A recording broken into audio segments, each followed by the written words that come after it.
In the news today, the government is seeking support from other parties so it can freeze the Supreme Court decision on the inadmissibility of covertly filmed police evidence in the Urewera case.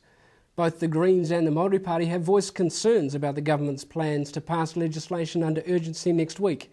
Keith Locke and Te Ururoa Flavel are against what they see as condoning an unlawful act by the police, then adding fuel to the fire by making the unlawful lawful. ACT and Labour have indicated they won't decide until they've seen the legislation. A group of central North Island dairy farmers has made an offer for all Crayford dairy farms. The group, led by Sir Michael Fay, had previously indicated an interest in 9 of the 16 farms. Now more farmers have joined in the offer for all 16 properties.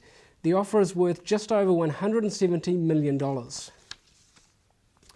Auckland Council has been accused of ignoring ratepayers by one of its own councillors. Cameron Brewer says the $5.5 billion draft Auckland plan is too focused on central government roles and lacks a funding plan. But businesses are welcoming the city plan for the certainty it will bring to the investment decision making.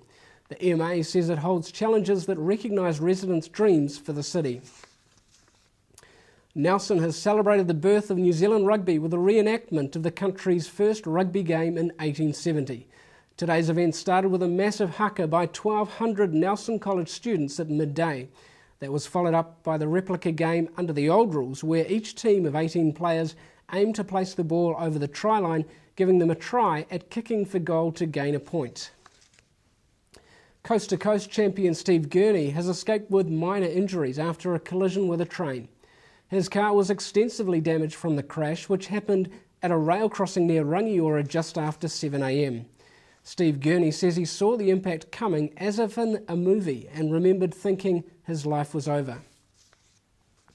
President Barack Obama has unveiled a plan to slash spending by more than $3 trillion over the next decade. He says all Americans, and specifically the wealthy, will be asked to share the burden of fixing the economy. Republicans are accusing the plan as class warfare that targets the wealthy for tax increases.